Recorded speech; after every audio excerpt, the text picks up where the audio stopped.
उनके बक्कल तार दिए जाएंगे एक के जो यहां पे आ गया। पूरे प्रदेश में कहीं नहीं जा सकते, वे याद रख लेना। बेंगलुरु प्रेस क्लब के गांधी भवन में प्रेस कॉन्फ्रेंस चल रही थी, जिसमें नमक लाहौरी नमक आता था, क्या वो भी बंद होगा? ये बताइए कि आप खिलाड़ियों के आंदोलन में आ गए। हाँ। आपने किसानों का आंदोलन किया। हाँ। आप किसान हैं खुद। हाँ। फिर किसानी कब करते हैं आप? समय कहाँ मिलता है आपको किसानी का? राकेश टिकैत को डर तो नहीं लगता ईडी से? किस चीज से? ईडी से। किस ईडी का जिक्र आप कर रहे हमने हैं? कर क्या रखा कि ईडी से डर लगेगा? उन्होंने क्या मजबूरी आपको भैया दिखाने की? आप किसका प्रचार कर रहे हो? क्या मतलब सर? ये क्या दिखा रखा है? सर ये देश इस पे चलता है देखिए क्या? क्या लिखा है? ये क्या दिखा रखा है? ऊपर देखिए क्या लिखा है? अरे किसके कहने से ये अरे कर रहे हो ये आप काम? ऊपर देखिए क्या लिखा है? मतलब हेलो फ्रेंड्स, जय हिंद, वंदे मातरम। Welcome back to our YouTube channel. Friends, आज एक बहुत महत्वपूर्ण विषय पर बात करने वाला हूं आपके साथ, और वो विषय है भारत की जो संरचना है उसके विषय में। हमारे भारत में बहुत सारे जो लोग हैं वो ऐसे हैं कि जो किसी के भी कंधा पर बंदूक रख करके चला देते हैं। यानी कि वो क्या करते हैं कि किसी भी फॉर्म में कभी वो किसान नेता बन जाते हैं, कभी राजनीतिक विश्लेषक बन जाते हैं, कभी वो हो सकता है कि किसी दलित कुचले और उसके नेता बन जाते हैं। मतलब उनका काम एक ही है कि दूसरे के जो इमोशंस हैं उनको एक्सप्लॉइट करने के बाद अपना जो है अस्तित्व है उसको सामने लेकर के आना। समझ गए? यानी कि उनका जो भोजन है, वो आपकी जो परेशानी है वो उनका भोजन है, और उस भोजन को लेकर के ही वो अपना शरीर जो है बढ़ाते हैं। और इस तरीका के जो लोग हैं जो आपको किसान के नेता के रूप में देखने के लिए मिल जाएंगे कि हम तो किसानों के नेता हैं। देखो, परेशानी आती है, हर समाज में है, किसानों की अपनी समस्याएं हैं। और अगर इस सरकार को हम देखें तो इन्होंने अपने स्तर पर जाकर के किसानों के लिए बहुत सारा कार्य किया है। अगर आप बिना किसी बायस्ड हुए अगर इस बात का विश्लेषण करेंगे तो आप बिल्कुल समझ में आ जाएगा कि सरकार न सिर्फ राष्ट्रीय स्तर पर बल्कि अंतरराष्ट्रीय स्तर पर भी इस तरीका के कार्य कर रही है कि हम किसानों के जो मुद्दे हैं, किसानों के जो हित हैं, उनके साथ समझौते बिल्कुल नहीं करेंगे। आपने अमेरिका के साथ में जो ट्रेड डील है वो देख लीजिए आप, चाहे तो जब साउथ ईस्ट एशियन नेशन यानी कि आसियान के अंदर जो समझौते की बात थी वहां पे आप देख लीजिए, कहीं पर भी G20 हो, हमारी जो प्रधानमंत्री है, बीजेपी की जो सरकार है, उसका एक चीज क्लियर है कि जो चीजें, जो बातें, जो नियम, जो कानून हमारे देश के किसान के लिए अगर दिक्कत देंगे, हमारी डेयरी प्रोडक्ट, हमारी एग्रीकल्चर, हमारी देश की जो जनता है, अगर उसके लिए समस्या क्रिएट करेंगे तो हम उसमें, चाहे वो किराना स्टोर ही क्यों ना हो, उनके लिए हम हमेशा खड़े हुए हैं। लेकिन आप इन व्यक्ति को जानते होंगे, इनका नाम है राकेश टिकैत। राकेश टिकैत जो है वो जो किसान नेता थे, यानी कि उनके जो पुत्र हैं, ये राजनीति में कैसे आए? ये 92-93 में राजनीति में आते हैं, जब भारतीय किसान यूनियन का एक आंदोलन चल रहा था। उसमें इनके जो पिता हैं वो उस आंदोलन को कर रहे थे, और ये थे दिल्ली पुलिस में कांस्टेबल। ये कांस्टेबल थे, लेकिन जो आदमी की दृष्टि होती है ना कि मेरे लिए कहां पर अपॉर्चुनिटी ज्यादा है, तो ये अपॉर्चुनिस्ट व्यक्ति जो होते हैं वो पहले से ताड़ कर रखते हैं। अब आज अगर आप जो राकेश टिकैत को देख रहे हैं, ये राकेश टिकैत जो है पहले से ही एक अपॉर्चुनिस्ट व्यक्ति जो है वो रहे हैं। अब इन्होंने नौकरी छोड़ी और ये आ जाते हैं उस भारतीय किसान जो यूनियन का जो आंदोलन चल रहा था उसमें। और वहां आने के बाद में अगर आप समझिए, अगर ये 1993 में एक कांस्टेबल थे तो ज्यादा से ज्यादा क्या बन करके रिटायर होते? ठीक है, क्या वहां पर वो 80 करोड़ रुपए की प्रॉपर्टी जोड़ पाते? सोचिए, क्या वो इस तरीका की जो आज जिस तरीका की वो लाइफ स्टाइल उनकी है, या जिस तरीका की वो जो पॉपुलैरिटी उनकी है, क्या वो उसको कैश कर पाते? नहीं।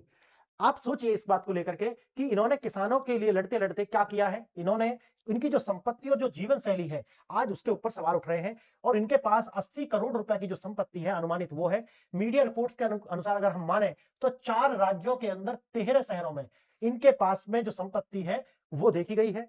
विविध कारोबारी हित, इनके पास में पेट्रोल पंप भी है, शोरूम है, ईंट के भट्टे हैं, और बहुत सारे और कारोबार इनके पास हैं। इनकी बेटी जो है ज्योति, ठीक, वो ऑस्ट्रेलिया में पढ़ रही है, और वहीं पर भी वो भी जो है जब यहां से काम होते हैं तो अंतरराष्ट्रीय मुद्दा बनाने के लिए वो भी आगे कार्य करती है। अब देखिए, आप जानते होंगे कानूनी शिकंजा इन पर कस रहा है।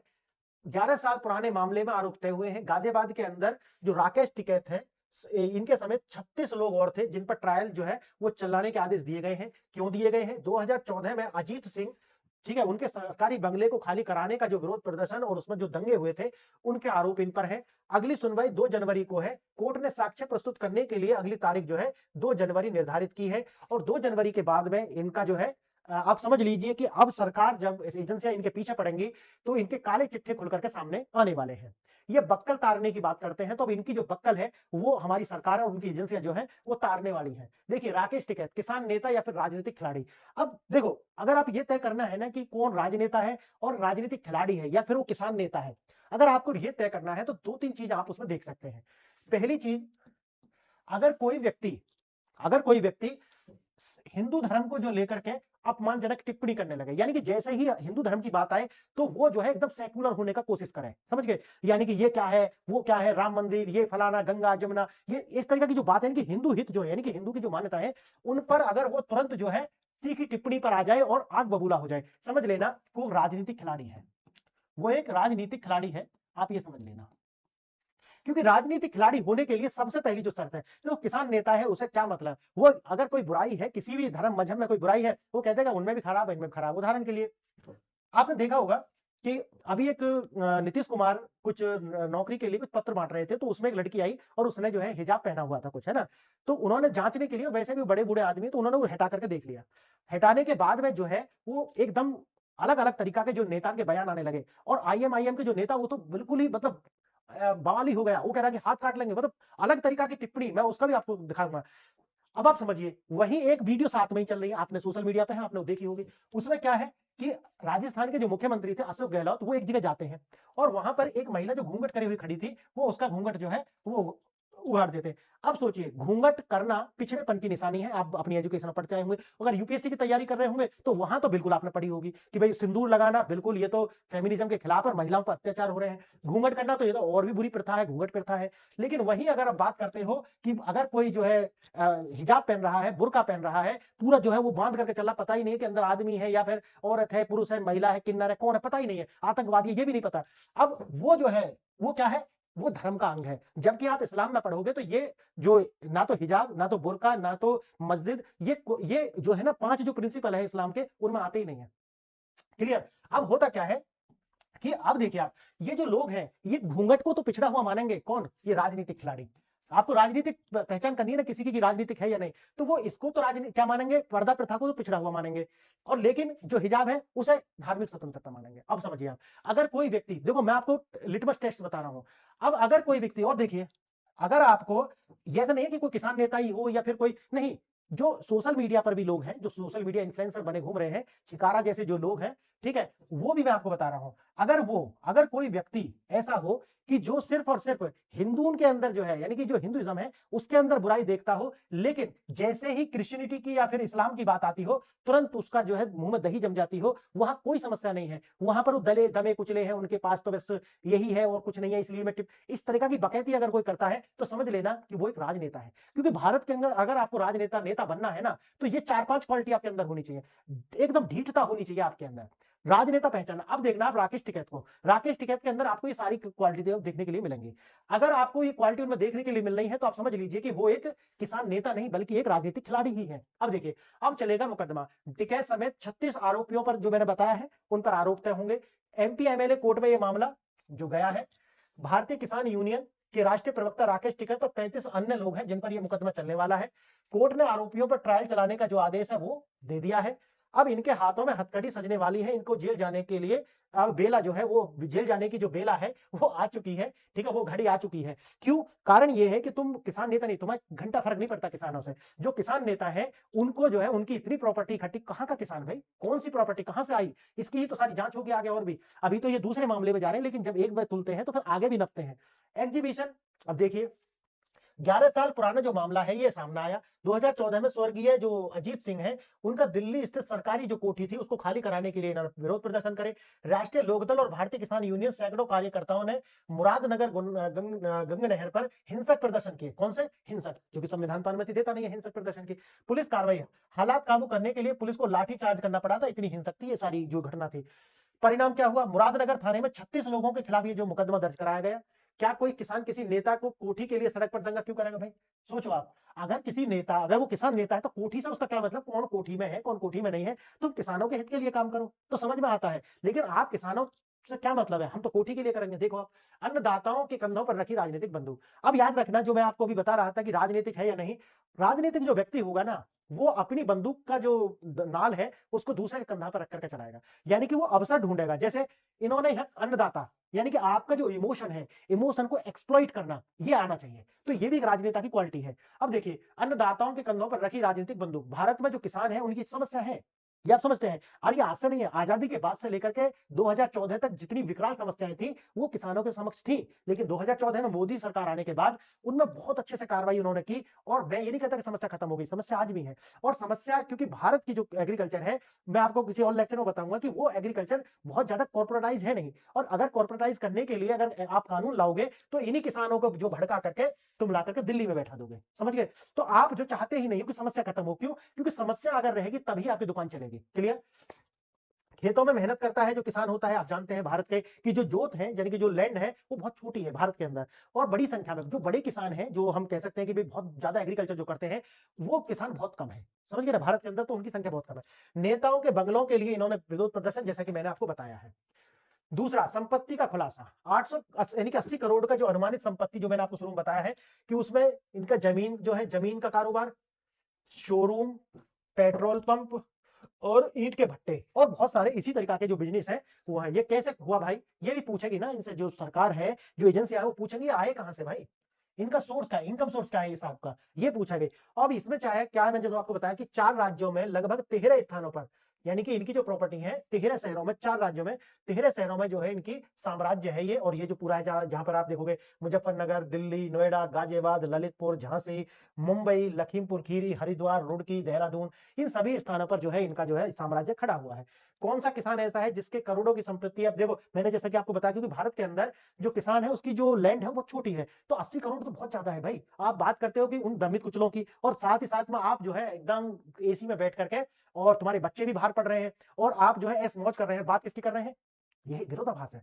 यानी कि गरीबों की बात करने वाले लोग जो है सिगरेट पी करके और करोड़ों की कोठी में बैठ करके गरीबी की बात करते हैं। ये भारत का विरोधाभास है। और ये भारत का विरोधाभास नहीं है, ये दुनिया को देखो। जो एनवायरमेंट की बात करते हैं नेता, वो खुद एक किसमें चलते हैं? फाइटर, यानी कि जो प्लेन होते हैं, चार्टर प्लेन्स में चलते हैं। यानी कि एक व्यक्ति इतना प्रदूषण छोड़ रहा है कि पूरा गांव, पूरा शहर मिलकर के उतना प्रदूषण, उनका जो कहते हैं ना कि प्रदूषण के लिए क्या होता है, फुटप्रिंट्स होते हैं, तो वो फुटप्रिंट्स इतने जो है पूरा शहर मिलकर के नहीं छोड़ रहा जितना वो व्यक्ति, एकमात्र एक व्यक्ति छोड़ रहा है। और किसके लिए काम कर रहा है? क्लाइमेट, विरोधाभास। देखिए मजे की बात, हम जैसा मैंने आपको बताया कि 1992-93 तक ये कांस्टेबल थे दिल्ली पुलिस में, ठीक। वहां से इन्होंने फिर इसको किसान यूनियन ज्वाइन की और एक आंदोलन में हिस्सा लिया। और ये जो विरोधाभास जो आपको दिखाएगा कि किसान पहचान पर गंभीर सवाल खड़े करता है कि उनका किसानी सफर से नहीं बल्कि एक अलग पृष्ठभूमि से शुरू हुआ। यानी कि किसान होते और किसान नेता बनते तो समझ में आता, जिसे एग्रीकल्चर का कुछ नहीं पता, वो व्यक्ति नौकरी से छोड़कर सीधा किसान, मतलब किसान आंदोलन, यानी कि जो किसान है, जो भी किसान है, यूनियन है, वो इनके लिए एज अ बिजनेस है। नहीं समझे मेरी बात? एक चीज होती है कि पीड़ा से निकल के आती है, एक होती है पर पीड़ा से निकल करके आती है। यानी कि जो पर पीड़ा है वो हमारे लिए बिजनेस है। क्लियर है? अगर कोई व्यक्ति होटल, हॉस्पिटल खोलता है तो ऐसा नहीं कि वो उस दर्द से गुजरा हो, नहीं, वो व्यक्ति है सिर्फ अपना एक बिजनेस है उसका। तो यही ऐसे किसान जो है आपको देखने के लिए मिलेंगे। आंदोलन भारत में समर्थन ऑस्ट्रेलिया से। ज्योति टिकैत, जो मैंने आपको बताया कि इनकी बेटी है और ऑस्ट्रेलिया मेलबर्न में रहती है। 8 फरवरी को कृषि बिल के विरोध में ऑस्ट्रेलिया में इन्होंने एक रैली आयोजित की थी। ऑब्जेक्टिव क्या था? उसको एक इंटरनेशनल खबर बनाना। आगे देखिए, भारत के किसान और भारत के सरकार के बीच एक मामला जो है वो ऑस्ट्रेलिया में प्रदर्शन करना, ताकि उसको एक इंटरनेशनल लाइट मिले। महत्वाकांक्षा बहुत बड़ी है। स्थानीय विरोध प्रदर्शन एक नेता के बंगले के लिए, विशाल संपत्ति इन पर है ही। अंतरराष्ट्रीय नेटवर्क जो है, जो इनकी बेटी है, उनका भी जो है देखने के लिए मिला है। अब देखिए इससे क्या पता चलता है, यह पूरी राजनीतिक परिवार MP MLA बनना है। और इनको क्या बनना है? यानी कि किसान से निकल के जाता है कोई, इनको या तो MP बनना है, मेंबर ऑफ पार्लियामेंट, या तो MLA बनना है, यानी कि मेंबर ऑफ लेजिस्लेटिव असेंबली, यानी कि ये बनना। लेकिन ये चुनाव खुद हार गए, याद रखना। चुनाव लड़े ये, इनके गांव से ही वोट नहीं मिला, समझे आप? तो इसलिए ऐसा नहीं कि लड़े नहीं है कि नहीं हम तो लड़ेंगे नहीं, सब कुछ देख चुके हैं। संकट में आंसू एक पुरानी रणनीति। जब भी मैंने जो आपको बताया वही बात आ जाती है कि भारत के अंदर जो दलाल हैं, दलाल, ठीक है, तो वो दलाल क्या करते हैं कि पहले तो उल्टी सीधी बात करेंगे, ठीक, बहुत उल्टा सीधा इधर उधर की बात करेंगे, हमारे खुद हिंदुओं के लिए गाली गुप्तार करेंगे, उनके लिए टीका टिप्पणी करेंगे, और जैसे ही उन पर आंच आएगी, अरे रे हम हमारे तो अधिकार छीन लिए, हम पे तो जुल्म हो रहे हैं, हम पे तो फलाना हो रहा है, इस तरीका की जो बकैती है उनकी शुरू हो जाएगी। तो जैसे ही जब तक वो कर रहे हैं, पैसा वसूल रहे हैं, पैसा लेकर के जो है हमारे लिए दूसरे के लिए जो अपशब्द है वो बोल रहे हैं, तब तक तो ठीक है, और जैसे ही उन पर डंडा बरसेगा तुरंत वो कहेंगे कि अब जुल्म हो रहा है। तो ये जो दोहरी जो चरित्र है सही नहीं है। कानूनी कार्रवाई का सामना होने पर टिकैत अक्सर भावनात्मक प्रतिक्रिया का सहारा लेते हैं। यह सहानुभूति हासिल करने के लिए खुद पीड़ित के रूप में प्रस्तुत हो जाते हैं। वर्तमान मामले में भी उन्होंने आरोपों को गलत बताकर आरंभ किया। ऊंट पहाड़ के नीचे आ चुका है, जो मैंने आपको बताया है, और किसान के नाम पर राजनीतिक एजेंडा है। 80 करोड़ की अकूत संपत्ति जो है वो इन पर मिली है। द एक्यूज्ड 11 साल पुराना मामला जो मैंने आपको बताया है। जो इन्होंने बोया है वही ये काटेंगे। आगे की जो आग की जो लकड़ी होती है वो जल करके पीछे की ओर ही आती है। इसका मतलब है कि जो बोया है वही तुम काटोगे। और मैं आपसे बोलता हूं, तय कीजिए, अन्नदाता या अभिनेता। तो अब आप अपना कमेंट करके मुझे बताइए कि क्या वास्तव में ये किसान है, अन्नदाता है, या फिर अभिनेता है। तो जो जैसे ही पे करोगे वैसा ये कार्य करेंगे। तो फ्रेंड्स, आज मैंने आपको बताया है कि आप किस प्रकार से जाने कि भैया ये व्यक्ति जो है ये हमारे हित में है, या वास्तव में ये अपना ही जो इमेज यहाँ पर चमका रहा है और इसके पीछे जो है कुछ और है। तो कमेंट करके मुझे बताइए कि आपकी राय क्या है, और ये वीडियो आपको कैसा लगा ये भी बताइए। आज के लिए इतना ही। आपने वीडियो यहाँ तक देखा, इसके लिए धन्यवाद। नमस्कार।